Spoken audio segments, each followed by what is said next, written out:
أجمعين. Ya tadi untuk menjadi soleh itu gampang di Islam itu. Tenaga medis, nolong pasien ya ibadah. Pasien husnudzon sama dokter ya ibadah. Mengelola hidup, ingin hidup ya ibadah. Anak ngurus istri, istri ngurus. Pokoknya anak yang ngurus keluarganya juga ibadah. Semuanya itu di Islam itu asal tidak maksiat itu dianggap apa? Ibadah. Dan untuk orang menjadi kekasihnya Allah kayak tadi. Ada orang yang karena ngerawat hewan dijadikan walinya Allah. Menghilangkan apa duri atau pengganggu di jalan jadi kekasih Allah. Itu cerita-cerita itu semuanya ringan. Bahkan tadi ada yang cerita sekedar ingin maksiat dan tidak jadi. Dalam Islam itu kan gitu, orang yang merencanakan maksiat kemudian tidak jadi, itu ditulis pahala. Jadi gampang sekali untuk menjadi orang soleh dalam apa? Islam. Kalau tidak bisa itu semua kata Nabi takufus syarroka anin nas fa inna sadaqatun minka ala nafsik. Kalau tidak bisa berbuat baik sama orang lain, yang penting tidak mengganggu orang lain. Terus kan enak seturu neng omah ngelamun, bengak-bengok dhewe, aja banter-banter tapi. Nak bengok-bengok banter-banter kan ganggu tonggo. Itu asal tidak ganggu orang lain. Takufus syarroka anin nas. Kamu jangan sampai efek buruk kamu berakibat pada orang lain. Itu juga fa inna sadaqatun minka ala nafsik. Itu ya bagian dari sedekah kamu. Taruh saja misalnya kalau secara ilmu medis, misalnya kita ini kok dinyatakan positif COVID, secara ilmu medis nggak boleh ketemu orang lain, terus kamu diisolasi. Kamu niatin ketika diisolasi itu tidak menularkan bahaya kepada orang lain. Itu juga ibadah. Jadi ibadah itu gampang sekali, mudah sekali. Karena agama ini yuridu wa bikumul yusra wala yuridu bikumul usra. Agama ini mudah bukan karena memang ya hidup itu seperti inilah. Pasti kita semua akan mengalami kematian. Cuma inginnya kita ya hidup itu ya sehat. Ya, terus kalau mati itu ya tidak punya utang. Karena berat nanti utang. Saya tidak tahu fikihnya itu. Kalau utang pribadi itu hisabnya berat. Kalau utangnya lembaga itu gimana ya? Dihitung salahnya direkturnya apa dihitung salah karyawan yang minta naik apa? Gaji. Saya tidak tahu. Kayak utangnya Indonesia itu yang disalahkan itu menterinya apa presidennya. Apa yang selalu mengajukan gaji 13? Tidak tahu itu, karena di kitab tidak dibicarakan. Yang dibicarakan utang-utang apa? Pribadi ya. Kalau yang utang-utang lembaga negara itu nanti tak tanyakan malaikat auditornya ini gimana cara apa? Itu yang disalahkan menterinya, apa presidennya, apa direkturnya, apa pengajuan proposal itu. Nah singkat cerita itu kalau ngadepin kematian atau sebenarnya yang ngadepi kehidupan juga kita ini inna sholati wa nusuki wa mahyaya wa mamati lillahi rabbil alamin. Saya bicara ilmunya kiai. Misalnya si A itu sebenarnya sudah ditulis dia mati karena kecelakaan. Yang satu ditulis mati karena sepuh, karena tua. Gitu. Yang satu mati karena tersedak, yang satu mati karena ngelindur. Mungkin yang satu mati karena tenggelam. Sehingga sebetulnya andaikan kita melihat Loh Mahfud, kita ini ya naif. Saya berkali-kali ngaji bilang, kadang kita ini takutnya sampai angking takutnya dari motor ngelamun, gara-gara ngelamun gitu. Andaikan malaikat tuh kok suka bully, kawan gitu. Kamu catatannya kecelakaan kok yang kamu takuti apa? Covid. Tentang sejarah misalnya kita pernah hidup tanamkan kebencian sesat itu terus ke bawah. Anak cucu kita dikandani jogeman cocok wong iku musuh bapakmu, mbahmu itu. Sehingga anak cucu itu dendamnya diwariskan. Wong dendam kok dia apa? Wariskan. Termasuk utang itu. Ketika kita jabat ingin rumah sakit ini mewah, pikiran yang kok isdadi, aku seleren semikir direktur berikutnya. Itu tidak tahu itu nanti hisapnya ke siapa. Saya ulang lagi ya. Maka dalam satu ayat dikatakan laqad kunta fi ghaflatin min hadza fakashafna ankal ghita'aka fabasarukal yauma hadid. Manusia ketika di dunia itu dianggap tidur. Tidur itu dengan tanda kutip itu bodoh. Bodoh itu tidak tahu. Fakashafna ankal ghita'aka. Nanti setelah kamu mati itu pinter. Tapi ketika Anda pinter sudah meninggal, sudah tidak bisa memperbaiki kesalahan-kesalahan kita. Nah, kenapa kita dikatakan sekarang ini tidur? Karena kita ini sering menyaksikan sesuatu yang sebetulnya tidak ada hubungannya dengan kita. Tidak ada hubungannya dengan kebutuhan kita. Misalnya kita ngelamun, berkhayal, ingin hidup kaya raya, sejahtera, jabat, orang lain anak buah semua. Ternyata itu nggak penting ketika kita di akhirat. Yang penting adalah Anda meninggal dalam keadaan menghamba kepada Allah Subhanahu wa Ta'ala. Saya berkali-kali ngaji, kalau saya berkali-kali bilang, andai kan hati kita nanti direkam Allah, nanti di akhirat sudah direkam. Orientasi kita direkam nanti. Pak Agus misalnya ingin punya mobil, punya rumah mewah, punya apa. Terus orientasinya gitu. Di depan Tuhan yang menyuruh kita, mensyariatkan kita, inginnya itu ya jadi hamba Allah terbaik, jadi kekasihnya Allah, jadi hamba yang bersujud, dari hamba yang bersedekah. Jadi ini kan tidak sambung, ada cita-cita versi Allah yang dianjurkan Allah, yaitu bercita-cita jadi hamba yang soleh, yang bermanfaat, yang memanfaati orang banyak. Kemudian ini ada cita-cita yang hadzun nafsi, ingin mapan, semua orang anak buah. Hal-hal seperti ini itu harus kita jaga, jangan sampai terjadi. Makanya di semua kitab, pertama mendahulukan bab niat. Niat itu ya, faman kana hijratuhu ilallah wa rasuli, fa hijratuhu ilallah wa rasuli. Orang baik itu orang yang orientasinya itu menuju Allah Subhanahu wa Ta'ala. Lalu yang kurang baik adalah orang yang orientasinya itu ya harta, perempuan, pokoknya inginnya itu hal-hal yang kepentingan dirinya sendiri. Nah lalu kenapa kita kadang nggak tahu? Ya nggak tahu itu karena tadi kita kalau nggak wiridan itu nggak punya efek samping kan. Tapi kalau kamu nggak punya uang kan terus lemes. Karena ngerti itu terus uang itu penting, wiridan nggak penting. Nah dari kesimpulan itu sebenarnya kita menjadi bodoh. Karena menjadi bodoh ketika Anda meninggal ternyata uang ini nggak penting, wiridan ini penting. Tapi tahu kita terlambat setelah kita meninggal. Nah di sini saya ingin mengingatkan apapun kondisi kita, yang jelas itu ingat selalu kepada Allah Subhanahu wa Ta'ala. Caranya ingat gimana? Kata Nabi, kamu bayangkan musibah yang lebih ekstrim, kamu akan tahu yang kamu alami itu ahwanu wa aisar, yang kamu alami itu ringan sekali. Ringan seringan-ringannya. Saya beri contoh ya, kalau Anda belajar, kalau dalam bahasa pondok itu falak, mungkin kalau bahasa umum itu apalah, ilmu apa. Misalnya orang ahli meteor, ahli apalah, ahli perbintangan. Ketakutannya pasti benda langit ini jatuh, kemudian menimpa bumi. Nanti kalau Anda ahli geologi, itu takutnya bumi ini likuifaksi, karena sumber daya alamnya sudah begitu dikeruk, dimanfaatkan. Nanti yang ahli teroris atau yang ahli ekstremis, itu takutnya itu ada teroris. Yang ahli sosiologi takutnya Indonesia itu chaos. Kalau chaos ya saling bunuh, saling. Jadi semuanya ini ketakutan ini semuanya mengarah terhadap kematian.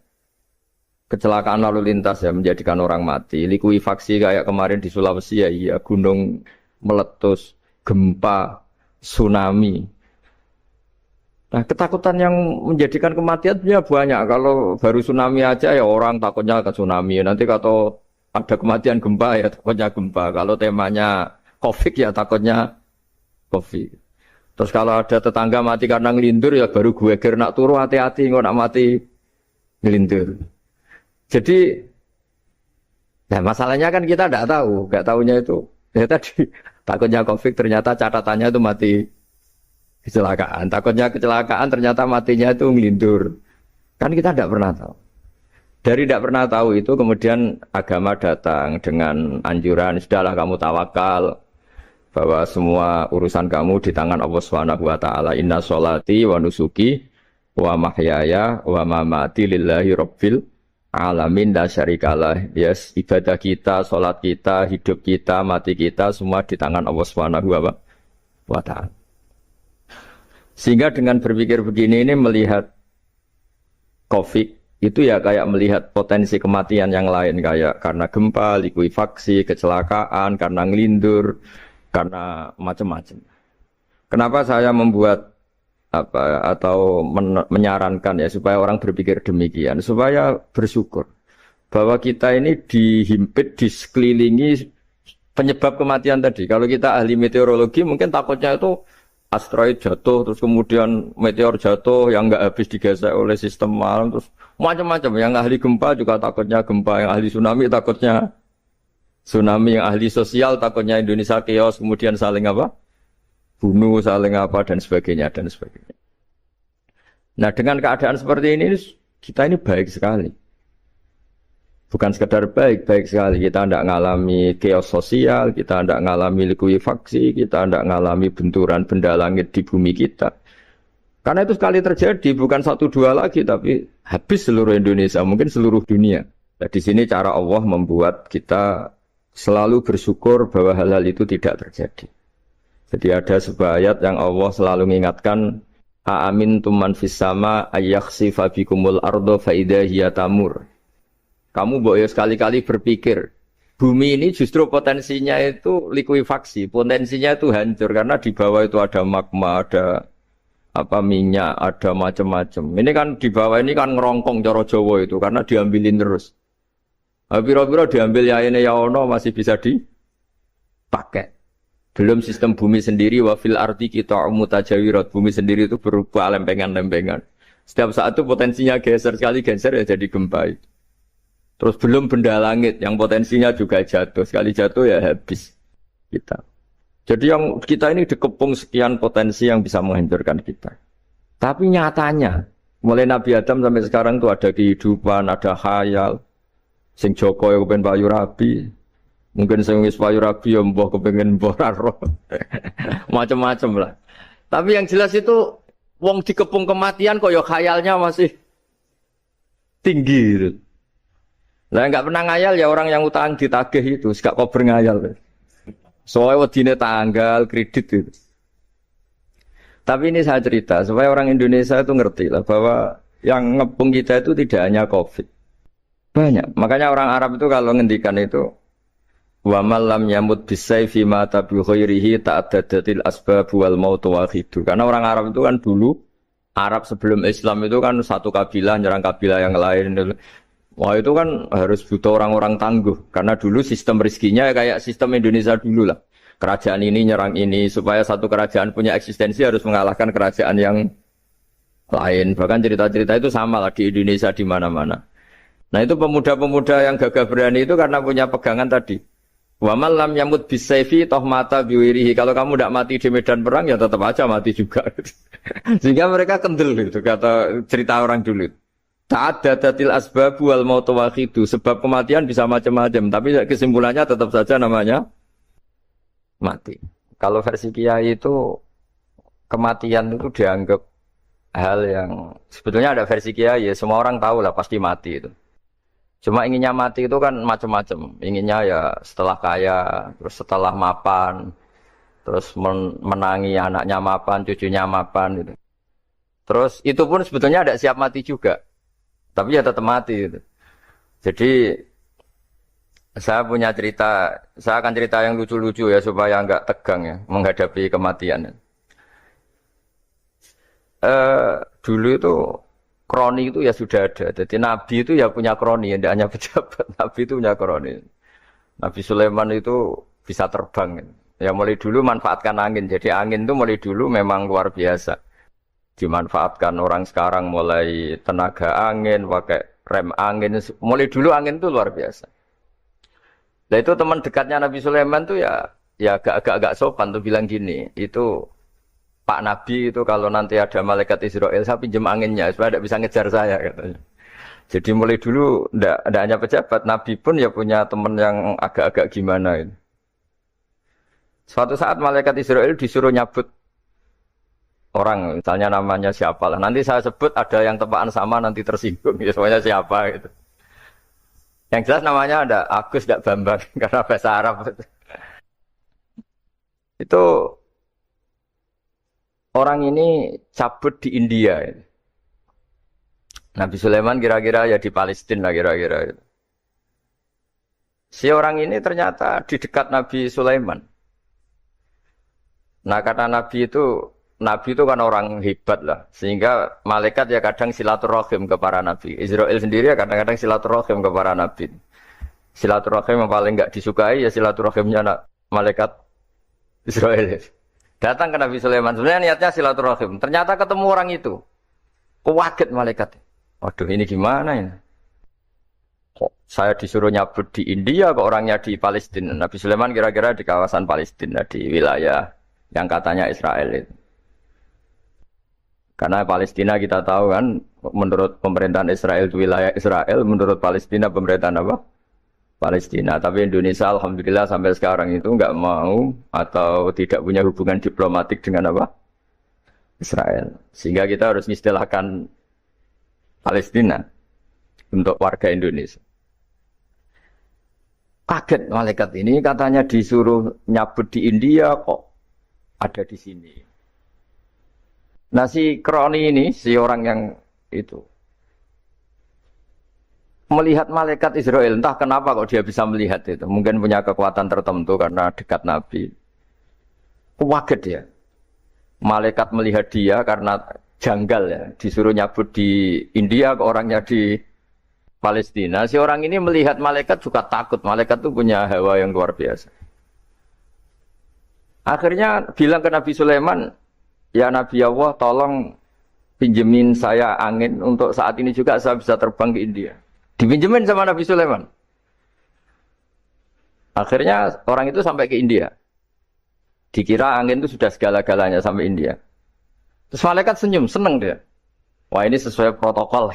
Karena andai kan orang itu tetap di situ, malah malaikat gak berani ngambil. Karena prosedurnya harus ngambil di India.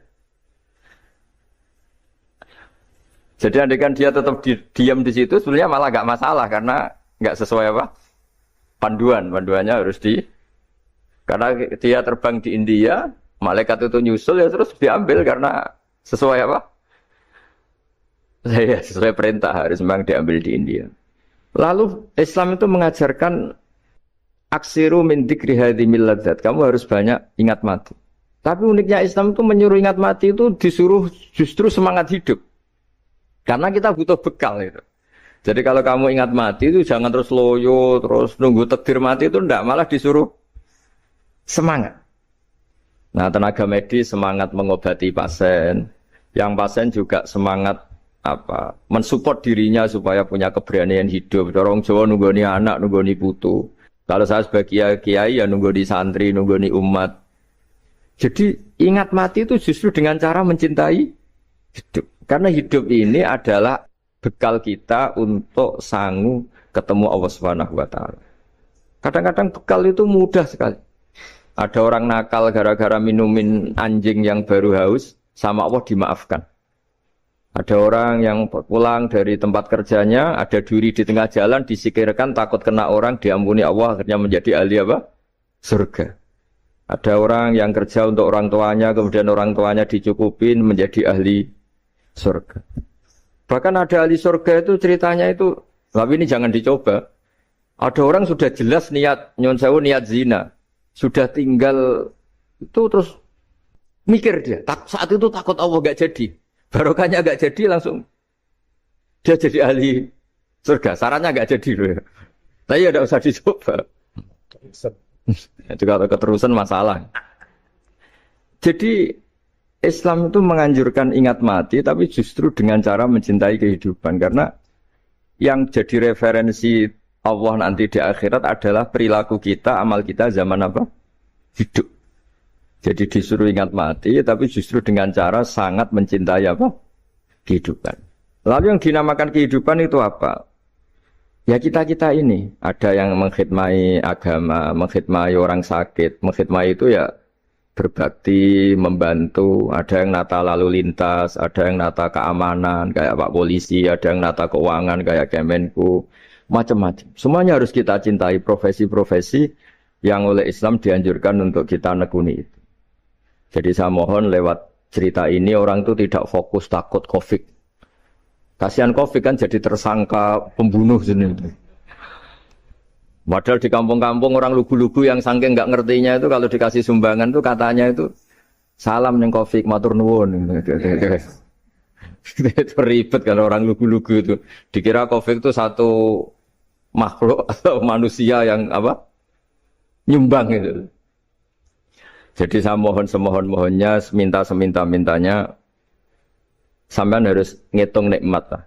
Dengan sistem meteor seperti itu di langit tidak jatuh ke kita. Sistem bumi yang sudah ngerongkong gini ndak likuifaksi. Terus di dunia ini banyak kimia, banyak racun. Itu kalau misalnya meledak kemudian dibawa angin, mungkin matinya lebih massal. Ternyata semua itu enggak terjadi. Artinya nikmat yang sekarang kita dapatkan, kita nikmati sekarang itu jauh lebih besar ketimbang ketakutan kita. Nah, ini Islam selalu menganjurkan fadzkuru ala Allah la'allakum tuflihun. Selalu ingat sisi-sisi nikmatnya Allah. Kamu jangan hanya sisi wah kita dikepung Covid, kita punya istri judes, punya anak enggak nurut, punya atasan sadis, punya anak buah enggak loyal. Kalau gitu terus ya kamu enggak berani hidup. Yang diingat masalah. Itu salah, hidup seperti itu salah menurut Islam. Yang Islam menganjurkan fadzkuru ala Allah. Kamu ingat sisi-sisi nikmatnya Allah, bukan sisi-sisi kita hidup itu saya cerita ringan tapi supaya diingat-ingat. Jadi kalau kita yang nekuni, saya tadi kan sudah bilang, kita kiai yang nekuni ilmu itu, ya tadi kita agak fokus bicara Covid. Inna Allaha yumsikus samawati wal ardo antazula wala in zalata in amsakahuma min ahadim min ba'dih. Kalau kamu ahli meteorologi kan melihat ini jatuh jumlahnya besarnya sekian. Ini kalau digesek oleh atmosfer paling masih sekian, kayak kemarin Januari kan hujan meteor yang sering kena Lampung kemarin. Terus di mana-mana mesti takut kamu itu. Kalau kamu ahli gempa takutnya itu ya pergeseran lempengan bumi. Kalau kamu ahli tsunami ya takutnya tsunami. Kalau ahli sosiologi ya takutnya chaos sosial ya, sama kamu medis ya takutnya penyakit yang menular, penyakit seperti ini. Oke, kita sekarang fokus menghadapi Covid dan kita selalu berharap supaya Indonesia terbebas dari apa? Covid dan musibah-musibah yang lain. Ya tadi, apa gunanya terbebas dari Covid tapi chaos sosial? Kayak apa terus kita? Sehingga Islam selalu mengajarkan harus disyukuri lah bahwa kita sekarang alhamdulillah kita hidup harmonis. Kita kata Mbah Mun Bhinneka Tunggal Ika itu dingendikakno terus. Kita punya sekian cerita ulama-ulama yang unik, yang punya nasihat itu. Jadi ada orang kaya raya dulu temannya banyak, anak buahnya banyak. Suatu saat dia miskin terus gak ada yang berkunjung. Jadi dia ngeluh, curhat ke ulama itu. Ketika saya kaya yang berkunjung banyak, ketika saya miskin kok nggak ada yang berkunjung. Kurang ajar betul teman-teman saya. Terus kata kiai itu lucu kalau yang ada nih. Ya bagus gitu dong ketika Anda miskin sudah ada yang berkunjung. Loh kok bisa? Ya misalnya kamu sekarang jadi buruhnya orang, pas disuruh-suruh, dibentak-bentak, terus teman kamu udah datang, malah kamu jadi tontonan toh. Mendingan nggak udah datang, jadi kamu ketika buruh orang nggak malu, karena teman-teman kamu sudah tidak datang. Ya alhamdulillah kalau gitu ya. Jadi dulu satu hal yang dia dulu nganggap problem, ya kan kalau kamu misalnya dulu kaya, temannya banyak, jabat, terus yang takut banyak. Ketika sudah miskin, yon sawu jadi buruhnya orang, disuruh-suruh, terus teman kamu tetap udah datang. Siap nggak ada? Siap datang apa siap nggak datang? Lebih siap nggak datang sebetulnya kan? Karena nggak jadi tonton. Akhirnya dia sadar. Ya gitu kalau dikeluhin istri saya ini judes, ya sering marahin gini-gini. Ya bagus dong marahin kamu. Kalau marahin tetangga malah masalah. Coba kamu punya istri kalau marahin orang lain pusing nggak? Mendingan marahin. Jadi pokoknya dilatih terus. Lama-lama dia bersyukur. Nah termasuk cara kita melihat kehidupan. Ada doa Rasulullah SAW yang luar biasa. Ya Allah, jadikan kehidupan ini sebagai penambahan saya untuk berbuat baik. Wal mauta rohatan li min kulli syarrin. Kalau engkau takdir mati ya anggap mawon ini mati itu berakhirnya semua potensi keburukan saya. Orang itu kan potensinya dua, buruk betul atau potensi buruk. Mungkin sekarang kita tidak korupsi, tapi saja suatu saat kita korupsi. Mungkin sekarang kita tidak salah, suatu saat potensi salah. Dan mati itu mengakhiri itu semua. Makanya saya berkali-kali cerita kalau ngaji, kalau orang-orang alim NU itu kalau ada bajingan mati tetap dia seksa ini baik dia. Itu tetangganya nggak mau semua. Wong bajingan kok darani baik. Tapi kiainya ngotot. Harus disaksikan kalau ini baik. Akhirnya mereka bilang ya baik-baik. Padahal di hati kiainya sudah tidak bisa garong lagi, tidak bajing lagi. Ya baiklah gitu. Jadi sehingga orang-orang soleh itu melihat hidup itu ya biasa, melihat mati itu biasa. Karena hidup adalah sarana kita menambah kebaikan dan mati adalah akhir dari segala keburukan kita atau potensi keburukan kita.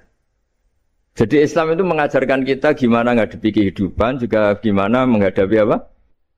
Kematian.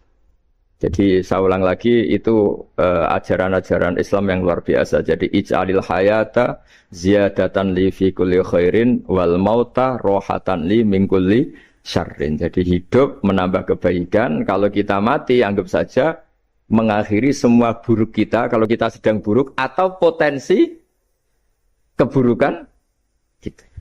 Terus yang terakhir masalah air. Air itu sumber kehidupan. Di antara Allah mengingatkan kita adalah qul ara'aitum in asbaha ma'ukum ghoron famay ya'tikum bima imma'in. Bumi ini kan bawahnya ada magma, terus ada air. Normalnya air itu enggak ada. Secara teori itu normalnya air itu enggak ada karena bumi itu kan kalau ada air kan meresap. Sudah meresap, bawahnya itu ada minyak, ada magma, harusnya air itu tersedot habis. Tapi orang saking angkuhnya, saking cueknya, ngira air itu malah potensinya itu abadi. Sebetulnya kalau menurut teori alam, air itu gampang hilang kan? Diletakkan di bumi, ya bumi itu meresap. Nanti bawahnya itu ada minyak, ada sebagian ada magma, ada macam-macam lah. Jadi potensi air itu harusnya nggak ada malah kalau melihat sistem itu. Tapi karena Allah saking rahmannya, air ini dijaga sedemikian rupa tetap ada. Kalau melihat sistemnya kan normalnya malah nggak ada. Makanya Allah selalu mengingatkan, in asbahama ukum ghoron. Suatu saat air yang kamu pakai, yang jadi sumber kehidupan itu bisa saja tahu-tahu hilang. Mungkin tersedot oleh panas bumi atau corong Jawa niku nyeresep entek atau gimana lah cara Allah menghilangkan. Famay ya'tikum bima imma'in. Lalu siapa yang bisa mendatangkan air itu lagi? Ini kata para hafid, ini yang kata guru-guru ya, termasuk yang dikatakan Pak Mukhtar ini. Nanti orang harus ngondikan menjawab Allahu Rabbul Alamin. Hanya Allah sendiri yang bisa mengatur air ini selalu ada. Coba kalau kamu pikirkan air kamu sokkan di bumi kan mesti langsung hilang, meresap ke bumi. Bumi ada bawahnya lagi, ada bawahnya lagi. Dan mungkin bukan yang paling bawah mungkin tomak, harusnya itu nggak ada. Tapi Allah saking sayangnya mengatur sistem, air itu ada dan tersedia. Tapi ketika orang terlalu cuek dan angkuh, sampai lupa syukur tersedianya apa? Air itu Allah mengingatkan, disuruh bayangkan. Kul ara'aitum. Coba bayangkan kalau in asfahama ukum. Tadi kan ada khataman ya, saya ikut terima kasih. Bayangkan kalau air suatu saat itu ghoron menjadi hilang. Fama ya'tikum bima imai. Jadi saya tidak bisa spesifik memberi nasihat tentang kopi karena ya tadi yang bisa membunuh banyak. Ya tsunami ya bisa bunuh, gempa bisa bunuh, likuifaksi bisa bunuh, jatuhnya benda lain kita bisa bunuh. Takut tanggal utang kaget ya bisa bunuh. Macam-macam. Semacam-macam lah ngelindur ya. Kemarin mudik aja yang sebelum tertata rapi aja mudik aja berapa kemarin kalau ada apa mudik Lebaran yang tahun berapa 3 tahun yang lalu apa 4 tahun yang lalu dulu. Jadi saya mohon ketakutan kita adalah yang hakikat adalah takut jadi hamba yang tidak baik. Itu yang harus jadi ketakutan sejati. Takut kita di mata Allah tidak jadi hamba yang baik sehingga kita jauh dari Allah Subhanahu wa ta'ala. Karena cita-cita terbesar kita dan cita-cita terbaik kita adalah jadi hamba yang diridhoi Allah Subhanahu wa ta'ala. Sebaliknya ketakutan kita sejati adalah takut su'ul khotimah, takut jadi hamba yang tidak baik. Kita inginnya adalah assalamu alaina wa ala ibadillahis sholihin. Yang berhak mendapat keselamatan dunia akhirat adalah orang-orang atau hamba-hamba yang soleh. Ya tadi untuk menjadi soleh itu gampang di Islam itu. Tenaga medis, nolong pasien ya ibadah. Pasien husnudzon sama dokter ya ibadah. Mengelola hidup, ingin hidup ya ibadah. Anak ngurus istri ngurus. Pokoknya anak yang ngurus keluarganya juga ibadah. Semuanya itu di Islam itu asal tidak maksiat itu dianggap apa? Ibadah. Dan untuk orang menjadi kekasihnya Allah kayak tadi. Ada orang yang karena ngerawat hewan dijadikan walinya Allah. Menghilangkan apa duri atau pengganggu di jalan jadi kekasih Allah. Itu cerita-cerita itu semuanya ringan. Bahkan tadi ada yang cerita sekedar ingin maksiat dan tidak jadi. Dalam Islam itu kan gitu, orang yang merencanakan maksiat kemudian tidak jadi, itu ditulis pahala. Jadi gampang sekali untuk menjadi orang soleh dalam apa? Islam. Kalau tidak bisa itu semua, kata Nabi, takufus syarroka anin nas, fa inna sodakotun minka ala nafsik. Kalau tidak bisa berbuat baik sama orang lain, yang penting tidak mengganggu orang lain. Terus kan enak, seturu, ngomah, ngelamun, bengak-bengok dewe, coba banter-banter tapi. Nak bengok-bengok banter-banter kan ganggu tonggo. Itu asal tidak ganggu orang lain, takufus syarroka anin nas. Kamu jangan sampai efek buruk kamu berakibat pada orang lain. Itu juga fa'innaha sodakotun minka ala nafsik. Itu ya bagian dari sedekah kamu. Taruh saja misalnya kalau secara ilmu medis, misalnya kita ini kok dinyatakan positif COVID, secara ilmu medis nggak boleh ketemu orang lain, terus kamu diisolasi. Kamu niatin ketika diisolasi itu tidak menularkan bahaya kepada orang lain. Itu juga ibadah. Jadi ibadah itu gampang sekali, mudah sekali. Karena agama ini yuridu wa bikumul yusra wala yuridu bikumul usra. Agama ini mudah bukan sulit. Ya, mohon maaf tadi saya nggak bisa datang yang jam 11 karena saya tadi malam hormat di Jogja, acara 7 harinya Kiai Haji Atabek, tadi pagi baru datang. Tapi saya mohon